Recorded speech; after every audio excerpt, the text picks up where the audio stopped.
Hello, all. Good morning, good evening, or good afternoon, based on wherever you are. And yes, you guessed it correct.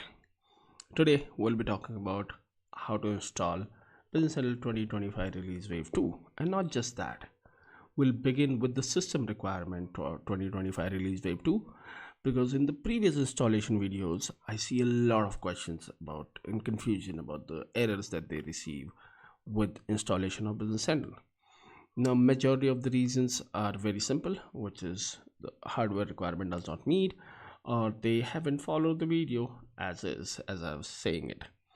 I'll not try to make it longer, but I'll try to cover every possible point and make sure to remember all these steps while you're doing it if you don't want to end up with an error message during your installation. So let's get started. Before we start talking about the system requirement, let me quickly tell you that on Microsoft website, if you go as of today, or not today but even the last week, Microsoft have made available on-premise download packages for some of the countries, starting from Australia, Austria, and then going down till United States. If you are doing it for your learning and training purposes, pick and choose the version that you are very close to based on the region where you are from. If nothing fits in this list, then follow W1, which will give you most of the functionality other than the regional or local requirement that you might have. Okay. What we'll be doing first is we'll be talking about the system requirement, which is highly dependent on this article where Microsoft talks about it. There were some details which was not very clearly listed. I've tried to cover them in this video. Okay, so let's get started with the system requirement. Now, as we talk about the system requirement, we need to understand the different components that are part of it and then what are their requirements. To begin with, we'll start with the client component, the component that are needed for users to access Business Central from the front end, where they see, where they process documents, where they create records and things like that. The client component that's needed is either a web client or a mobile client, or there is an additional option of a desktop client. Now, the desktop client is nothing separate, it's similar to the web client. Now, there has been a little bit of confusion of what browsers are supported. Microsoft article very clearly lists out that it supports all major browsers, which includes Edge, Google Chrome, Firefox, and Safari. So don't worry about it, what browser you are using. If it is in this list, you're good to go. Just make sure that it's up to date and it has all the latest security patches applied. Now, if you are not using mobile app, I'll highly encourage you. It makes it easier to kind of access to your data on the go, right? It's easier to kind of set up. The app is available either on Android as well as on iOS. So either you are an Android user or an Apple user, you get access to these apps. You can run it on tablet or on the phone client, and similarly you can run it on iPad or iPhone, whatever you have at this moment. If you don't have the app, head up to the app source, respective app source, and download that. If you have the app, make sure that it's up to date. The Business Central 2025 Release Wave 2 requires a version 4.0 or higher for the mobile app. Now, only if you are doing some learnings or if you are actually working on projects where you will be needing certain access to the mobile or on the web client or on the mobile app to certain features which are related to Office, like if you are downloading a report in Microsoft Word, or if you are trying to download a report which is in Microsoft Excel, or downloading a list of data into Excel, then it's an optional feature, but based on what use case you have, you may or may not need Office application. Now let's come to our part of the business, which is the developers. Now for developers, they need a development environment, which includes that they'll need a Visual Studio Code, which is a code editor available on the web. And inside that VS Code editor, they'll need a language extension, which is available from Microsoft inside the VS Code marketplace. If you as a developer are interested in doing report development, then for RDLC report development, you either need a SQL Report Builder 2019 or Visual Studio 2019. Visual Studio, if I'm not wrong, is a paid solution, where a SQL Report Builder comes up with the product and it's a free version. If you're interested or will be working on the Word layouts or Microsoft Excel layout as a developer, then you'll need the Office application installed so that you can design these reports into the respective softwares.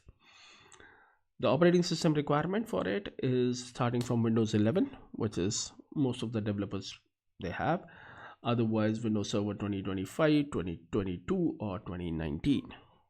And this space and the memory requirement listed here on this page are the minimum that Microsoft recommends. I would encourage to talk to your partner if you are a customer to understand what requirement based on how many users you have, what kind of transaction load you have, to understand the better requirement for these resources. Moving forward, and the very important part, which is the server component, which makes all this interaction possible between a database to a client. There are two server components in Business Central, starting with Business Central Server, where your Business Central services are configured, which connects these clients to the databases. And then the other component is the web server component, where your web client website is hosted so that user can access it. For both of them, the operating system requirement remains same, and I would like to start from Windows 11 because that's where you are trying to install everything on your machine for your learning or training purposes. That gets where I guess I get a lot of questions on. You can use Business Central 2025 on Windows 11, but you need to make sure that you should be on a Pro, Enterprise, or on an Education edition of Windows 11. Home edition of Windows 11 is not supported. Do check that. If you have a home edition, don't even try installing Business Central. If you have and you would like, you can use Windows Server 2025 or 2022 with data center or standard editions only. It is not supported on other edition as per Microsoft. You can read about the hardware resources, which is more or less similar. With respect to additional software, you'll need a .NET Framework 4.8, Microsoft .NET 8.0, Windows Server hosting of 6.0.15, and a report builder. Now you'll notice a star over there, which means that if these components are not already installed on your machine, the product DVD will install it while installing Business Central. For the web server component, you also need an IIS, which is Internet Information Services, to host your Business Central website. Again, that's an optional, not an optional, but will be installed if you meet the operating system criteria. The installer will make sure that it installs it. It's a Windows feature which is available. You can either pre-configure it or the installer will configure it for you. Okay, moving forward, the last but not least is the database component. This is where your data actually reside. So now you have two options. If you're a customer, you can either host SQL Server locally in your on-premise environment, or you can opt in for Azure SQL. The SQL Server version that are supported is 2022, as not very clearly listed on Microsoft article, but I was able to kind of correlate it because Microsoft article very clearly says that it requires a database compatibility level of 160, which is available with version 2022 of SQL. I haven't tested it out in a compatibility level less than 160, but I'm going to do that. If you want to kind of have a look into that video, let me know. I'll record it while I'm testing it. Additionally, while installing SQL Server locally, make sure that you have full text and semantic extraction feature installed with your SQL Server. If you already have a SQL Server, you can always configure that feature, add that feature in your local installation. If you are using it for learning and training purposes and you don't have a SQL Server in your system, the product DVD will automatically install an express version of SQL Server 2022 with the full text and the semantic extraction that's needed. But remember that the Express edition is a free edition. It allows you to create multiple databases till the point all the database size does not go beyond 10 GB. That's the limitation of the Express version. And similarly here, you'll need the same thing. SQL Server have some space requirements, so just check that before installing it, and make sure what edition you are using. That kind of defines how it works. Okay, I guess before we start with the installation, let me briefly cover some other things which are very important. One of them is, do you have full text installed or not? If you already have a SQL Server installed, make sure to run this query. It'll either return you 1 or 0. 1 means it's installed, 0 means it's not installed. We'll talk about how you install it if you don't have it. And then make sure that you have the right SQL version, which you can check with the select @ version. It gives you the version of your SQL Server. So far so good. Let's briefly talk about the feature if it is not available. If you have a SQL Server and you don't have the full text search installed, make sure to watch this video. The link of anything that I'm showing you on the screen is available in the pinned comment and the description of the video. Feel free, don't take notes. Watch this video of how you add this feature on an existing SQL installation. And if you're a little bit curious about why Microsoft makes it mandated, I would highly recommend to watch you this, which is Legacy versus Modern Search, which was announced in 2024 release wave 2. And this is the reason why Microsoft have a mandate about having full text search installed, because this feature will only work if the full text search is enabled on your SQL Server. Any doubts? Let me know into the comment section. Okay, so we are good. Hopefully from the link that is available on the pinned comment, you all have downloaded the product DVD like I have done. For the demo, I'm using Australian product DVD, just random. You can pick any one, right? The installation remains same. Again, highlight, remember that your product DVD is not placed on a longer path. Never extract your product DVD on a download folder or on a desktop or document, because you might feel like that, oh, my desktop is my desktop, right? I can just do it, and then when I see the name, it says desktop. But it's actually this: see user, your username, and then desktop and things like that. Same for download, same for documents. Always download the product DVD, then copy it from your download folder to a root directory, which is C drive or a D drive or E or F, whatever you have, but more closer to the root. Then when you extract the product DVD, make sure to rename that folder to a smaller name, because the name and the path that you decide defines a very common error that most of the user get, which is that, oh, we don't know this error, but this is coming. The reason is, during installation, the files from this folder get copied to your install directory, which is C program files and so on and so forth. If the path to access the file while it is being copied from these folder to your destination path becomes pretty long, the installer gives you an error message. So make sure that you are very close to your root and you don't have to pass multiple hoops to get to these files during installation.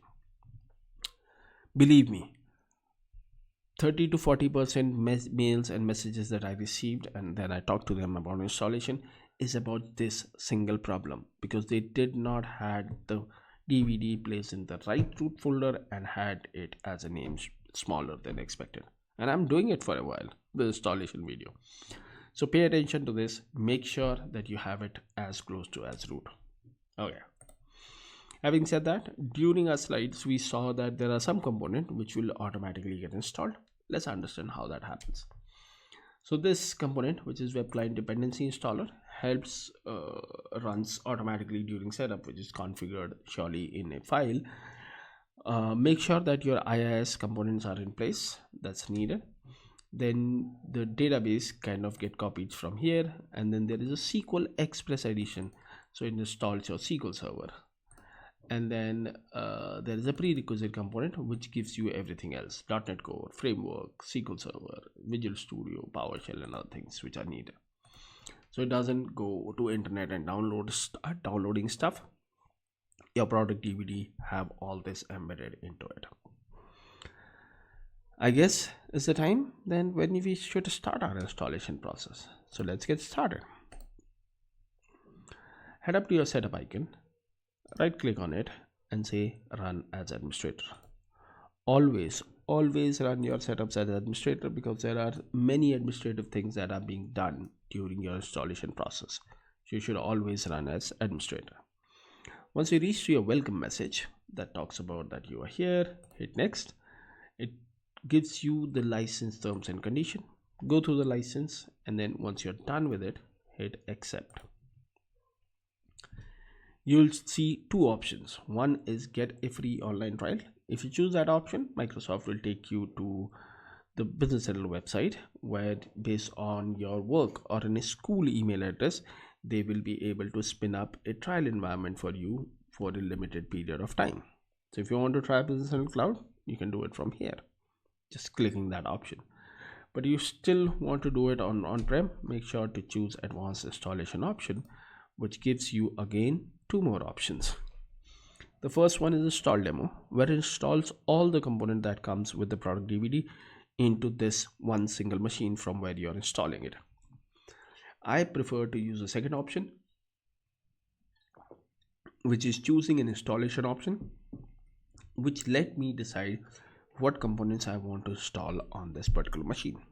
Even if you want to install all the components in this machine, which is what we'll be doing in this video, I would prefer to choose the choose an installation option. When you choose that, as we talk about the system requirement section, it gives you three options. The client component, that okay, on this machine I'll be using it as a client. I can be a developer or I can be a user, so install the component that are needed for the client access. The second one is a server, which gives you access to Business Central Business Central services and Business Central web server. So if you are on a machine where you are trying to install Business Central server component, then choose this. If you are a developer who needs some access, then choose this. Now the server also include your database server, so we'll see that. The last but not least is a custom, which allows you to load the configuration file that you have used on a different machine. I'll show you how you save it, and then the next time if you're doing the same activity, let's say on multiple systems, then you can just load that configuration going forward. So if I choose server, client or developer, you'll see a customize option down there. Now pay attention to this. When I do a client, I only see the web server component, which allows me to have an access to the web server components. When I try to do server, I see that Microsoft automatically removed the SQL Server database component and will only install the server, which is the Business Central server, and the web server component. And then if I choose developer, then it gives me more or less everything from mail development environment to my server, which is my service tier, the middle tier, my SQL Server database component, including my demo database. So it will automatically set up my SQL Server and also add a demo database into it. And last but not least, will also give me access to my web server component where my website is hosted. I want all of these. Nice. Let's hit next. Now based on which server you're installing, you'll see the right options, and then you can pick and choose what component you want to install. When I hit next, this is the time where I have an option to configure my services and other parameters related to my Business Central installation. Let's quickly go through that. Where you want to install it tells here. So by default it goes to this path. If you want to change this path, which I would not recommend, then you can change it here for once. Then comes the server. Now this is the Business Central service tier configuration that we are specifying these parameters. Server component name is the name of your server where your services will be hosted.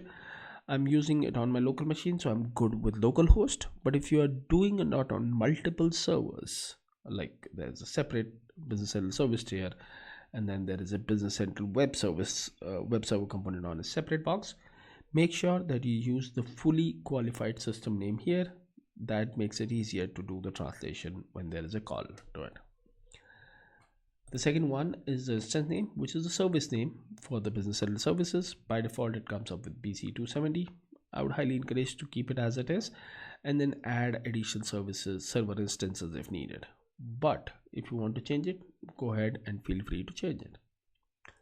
The next pair, which is service account and service account password, is the account that is used to run, start, stop, and restart these services. By default, it's a network service account, which does not require a password. But for a production environment, I'll highly encourage you to have a named service account and his or her password here to kind of keep it secure. Service certificate thumbprint. This is only used if you are using a certificate for security purposes, and then you can define that thumbprint path here. The next thing, each service server instance or service instance that comes up with multiple ports for different services.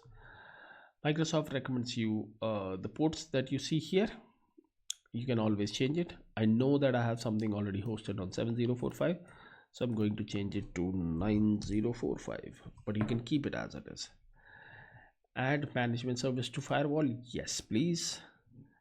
The client service port, for some reason, from some installation version, Microsoft have changed it to 8.5 at the ending. I still the old guy, so I'll go back into the old numbers, which is 7046, which I've changed to 9046 because I have something already configured on 7046. SOAP services port is used if you're using the web services of type SOAP. Now, even if you're not using them, you'll have to kind of define that port. If you're not using them, keep this no. If you're going to use them, then enable it here.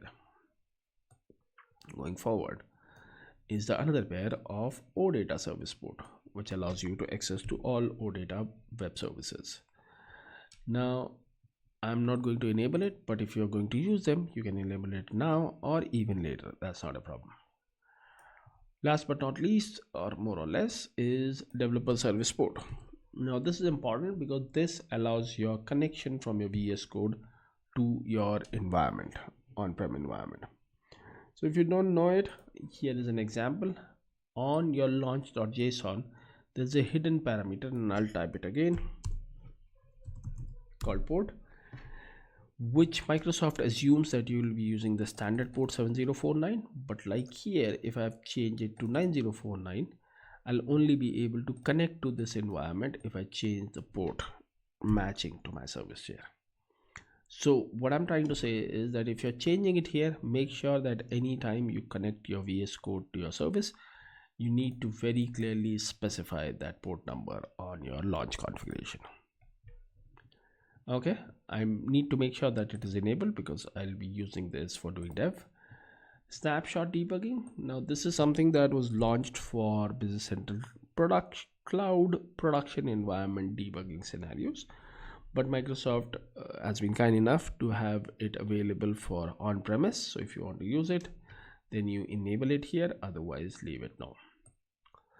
And then enable or add my client service rules to firewall so that my users can access the Business Central using this link.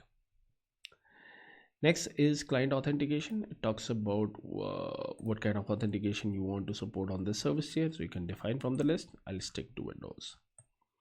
Then comes the SQL Server database component. So if you have a SQL Server, you'll see that now pop up. If it does not exist, you will also see a instance populated here from the standard product DVD. Now remember, you can have it installed and have it under an instance. If that's the scenario, specify that instance name here. Then here is the replace existing database. If there is already a database with the same name, it'll just override that database with the demo database that comes in. You can keep it now. You should keep it now. You don't want any existing data to be overwritten because you are doing something, right? So I'll change it now. Then this section gives you a way to define your public URL for your web services as well as for your web client.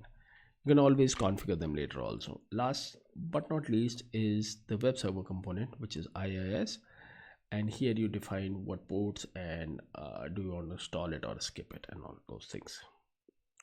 Once you are done with it, you can save this configuration if you are going to do the same activity on multiple machines. You might have multiple servers and things like that.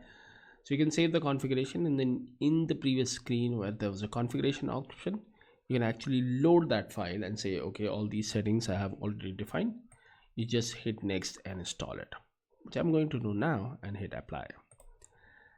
As I hit apply, what system will do, it will check for all prerequisite document in my machine, component in my machine. If they are not available and part of the product DVD, Microsoft will make sure that those components get installed, and you will be able to kind of start using the system once it is done. Now, while this is happening, I have 3 questions that I would like you guys, if you can, to put your responses into the comments to get me a better understanding of who is watching this video. 1, are you doing it for your learning purposes, or actually doing it for an customer that will be using Business Central in their production? 2nd, if you're doing it for a customer, then do you install your server and the web server component on the same box, or are they actually get installed on different servers? 3rd, and very important, is when you install server component, how many different servers you use to have a service tier installed into it. Now that scenario is a failover scenario. So if your main server is down, you can redirect all your traffic or Business Central requests to the failover server. Now there is a different number whenever I talk to people. I would like to know that, do you even do that? And if yes, then how many failover server you create on a production environment for customer? 3 questions. 1, are you doing it for trading purposes or for your customer production environment? 2nd, do you install your server component and web server component on the same machine? And 3rd, how many failover service tier you create on an actual production environment of Business Central on premise? Now, as we were talking about it, you'll notice that it have already done my AL development environment update and also updated my SQL Server database component. So if I go back here and try to refresh this, hopefully I should be able to see yet another database which is already here, which says I am demo database 27AU, which looks nice. If I go to my IIS and let me pop that up, and let me try to refresh this screen, even at the root level, I don't see a BC 270 yet, because that'll come once my web server component will be installed. Right now it seems installing my middle tier, which is the service tier, so that it connects to my database and it kind of makes it ready for other requests from the web server component as user starts using it. So okay, it's moving pretty fast now. So hopefully that completes the server requirement. And then the last but not least would be the web server component. Now we were talking about it and the info kind of bypassed very early, but if you paid attention, Microsoft is also installing report builders, Power BI report builders with 2025 release wave 2 on your on-premise environment. I'm a little bit curious, do you know the reason why Microsoft will do that? Because they haven't done it in the prior versions till 2025 release wave 1. But while I was installing 2025 release wave 2, I saw that it also installs a Power BI component. If you know what it does, why it is built for, I'll be happy to kind of talk you through around it or learn from you. So let me know into the comments if you know why the Power BI report builder was installed with the setup. So it have more or less done everything. We're just waiting for the web server component to be ready, which is where the website will be hosted. What I'll do is I'll pause the video so that it doesn't waste your time. Okay, so the installation has been completed. Let's quickly move into IIS and see what happened here. Let me try to refresh it here. Okay, so now we see a BC 270 also available on my environment and my setup is completed. Now if I look into SQL Server, which we have already done, so I see a 27.0 AU. So at this moment what I can do is I can just say manage application and browse from here, which will open my browser and will give me access to the same port with the same service name or the web server instance that I have given. Now using this, I'll be able to access my business central client. It might be a little bit slow right now because I've been the system is a little bit slow at my end. But what I was saying about the desktop client is you also see here that here it says app available. Okay, there's an error. Let me see what happened. Is my service even running? That's also important, that my service should be running. So let me just open my services.msc so that we all can see it together, because sometimes these new version services take a little bit more time than expected to kind of start. So right now if I look at it, okay, it's still starting. Okay, so we'll see it in a while.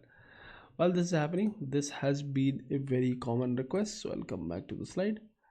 But if you want to install all these components into one single machine, this is what you need. If you want to take a screenshot, go ahead. The minimum requirement for all the component, which is typically a developer's or a consultant thing that they want to do on their machine, they need to be on a Windows 11 Pro Enterprise or Education Edition, or on a Windows Server 2022. Again, these are minimum requirement. Approximately 150 GB of hard disk space, a memory of 16 to 64 GB as we talked about, and a 4-core CPU. Browser, we talked about that these are needed, these are supported, and then automatically things that get installed are these towards right. And then if you're a developer, then additionally you need a VS Code and an AL language extension on your system before we move forward with that. Okay, let me hit refresh. Hopefully this gets started. It still says starting. It's taking a little bit of more time than expected, I guess. For some reason it was set to be automatically delayed, which makes no sense, and I cannot restart it. Okay, so let's just give it a minute and see how it works. Okay, it's taking a little bit of more time. I guess my system is slow, but I'm pretty sure you got the gist of how you install Business Central 2025 Release Wave 2. Now, what next?